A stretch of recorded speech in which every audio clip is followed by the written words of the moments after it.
ہم لوگوں نے ان چیزوں کے بارے میں ذکر شروع کیا تھا، ان چیزوں کے بارے میں بات کرنا شروع کی تھی کہ وہ اعمال جن کی وجہ سے اللہ سبحانہ تعالیٰ ہمارے رزق میں برکت دیتا ہے، جس کی وجہ سے رزق میں کشادگی آتی ہے۔ انہی اعمال میں سے ایک عمل کیا ہے کہ اپنے معاشرے کے کمزور لوگوں پر احسان کرنا، اپنے معاشرے کے کمزور لوگوں کا خیال رکھنا۔ مصعب بن سعد رضی اللہ عنہ کو ایک دفعہ اپنے بارے میں یہ خیال گزرا کہ شاید ان کو کمزور لوگوں پر برتری حاصل ہے۔ تو جب آپ صلی اللہ علیہ وسلم کو یہ پتہ لگا تو آپ صلی اللہ علیہ وسلم نے کیا فرمایا؟ هل تنصرون وترزقون الا بضعفائکم، کہ تمہاری جو مدد کی جاتی ہے اور تمہیں جو رزق دیا جاتا ہے وہ صرف تمہارے کمزور لوگوں کی وجہ سے دیا جاتا ہے۔ تو آپ صلی اللہ علیہ وسلم نے کیا فرمایا کہ جو رزق ہمارے پاس آتا ہے اس کی صرف وجہ یہ نہیں ہے کہ ہمیں صرف اپنی محنت کی وجہ سے ملتا ہے۔ کن کی وجہ سے ملتا ہے؟ کمزور لوگوں کی وجہ سے۔ اور ایک اور روایت میں آپ صلی اللہ علیہ وسلم نے کیا فرمایا؟ فَإِنَّمَا تُرْزَقُونَ وَتُنصَرُونَ بِضُعَفَائِكُمْ، تمہیں جو رزق دیا جاتا ہے اور تمہاری جو مدد کی جاتی ہے اللہ کی طرف سے وہ تمہارے کمزور لوگوں کی وجہ سے کی جاتی ہے۔ تو یہ رزق جو ہمیں ملتا ہے یہ اللہ سبحانہ تعالیٰ ہمیں صرف اپنی محنت کی وجہ سے نہیں دیتا کہ ہماری پلاننگ بڑی اچھی ہے، ہم اسٹریٹجی بڑی اچھی بناتے ہیں، نہیں ہماری جاب چونکہ بہت اچھی لگی ہوئی ہے، یا ہمارا بزنس بڑا اچھا ہے اور میں بڑا اچھا بزنس مین ہوں اس وجہ سے مجھے رزق مل رہا ہے۔ رزق ملنے کی وجہ حقیقت میں کیا ہوتی ہے ہم میں سے کسی کو بھی نہیں پتہ ہوتا کہ اللہ سبحانہ تعالیٰ ہمیں کس کی وجہ سے رزق دے رہا ہے۔ اور آپ صلی اللہ علیہ وسلم نے کیا فرمایا؟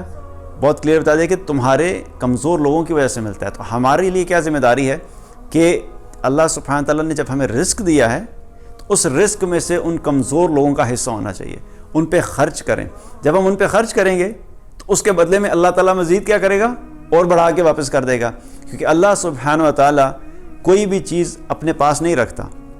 ہمارا کوئی بھی دیا ہوا مال ہمارے لیے آتا ہے، ہمارے ہی کام آتا ہے، اللہ کو ہمارے مال کی ضرورت نہیں ہے۔ قرآن میں اللہ تعالیٰ نے ایک جگہ پہ کیا فرمایا؟ من ذا الذی یقرض اللہ قرضا حسنا فیضاعفہ لہ اضعافا کثیرا، اور کون ہے جو اللہ تعالیٰ کو قرض حسنہ دے؟ قرض حسنہ دے سے کیا مراد ہے کہ اللہ کے راستے میں خرچ کرے۔ جب اللہ کے راستے میں خرچ کرو گے تو اللہ سبحانہ تعالیٰ کیا فرما رہے ہیں کہ میں صرف اتنا ہی نہیں دوں گا، فیضاعفہ لہ اضعافا کثیرا، میں بڑھا چڑھا کے تمہیں واپس کر دوں گا۔ تو ہم جب کمزور لوگوں پہ خرچ کر رہے ہوتے ہیں تو اس کا مطلب یہ نہیں ہے کہ ہمارے مال میں سے کمی ہو رہی ہے، بلکہ حقیقت میں کیا ہے کہ جب ہم ان کو دیں گے اللہ تعالیٰ اسی مال کو بڑھا چڑھا کے ہمیں واپس دے دے گا، اور دنیا میں بھی ہمیں ملے گا اور آخرت میں بھی اس کا اجر ملے گا۔ تو کمزور لوگوں پہ، غریبوں پہ، مساکین پہ خرچ کرتے ہوئے کبھی پریشان نہیں ہونا چاہیے، کبھی گھبرانا نہیں چاہیے۔ اب اکثر لوگ کیا کرتے ہیں کہ وہ کہتے ہیں جی ہم تو خود ہی فقیر ہیں، ہم تو خود فقراء میں سے، ہمارے تو اپنے حالات بڑے خراب ہیں تو ہم دوسروں کو کیا دیں۔ تو یاد رکھیں کہ اللہ سبحانہ تعالیٰ یہ نہیں دیکھتا کہ جب تک اللہ کو تم ہزاروں کے حساب سے یا لاکھوں کے حساب سے اللہ کے راستے میں خرچ کرو گے تو تب تک اللہ کے ہاں اس کی قدر نہیں ہے۔ اگر ایک روپیہ اللہ کے راستے میں اخلاص کے ساتھ خرچ کیا گیا، اس نیت کے ساتھ کیا گیا کہ میں اس کی وجہ سے اللہ کی رضا کا طلبگار ہوں، تو انشاءاللہ وہ 1 روپیہ بھی اللہ کے ہاں ایک احد پہاڑ کے برابر اس کا مقام ہوگا۔ لیکن اگر آپ نے 1 لاکھ روپیہ دیا اللہ کے راستے میں، صدقہ کیا، لیکن نیت اس کے پیچھے یہ تھی کہ لوگ کہیں گے یار بڑا سخی انسان ہے، یار یہ تو لوگوں پہ بڑا خرچ کرتا ہے، اس کا ہاتھ تو بڑا کھلا ہے، یہ تو لوگوں میں بڑا بانٹتا ہے، نیت یہ تھی کہ لوگوں کی تعریفیں ملیں، تو وہ 1 لاکھ روپیہ اللہ کے ہاں 1 روپے کے برابر بھی نہیں ہوگا۔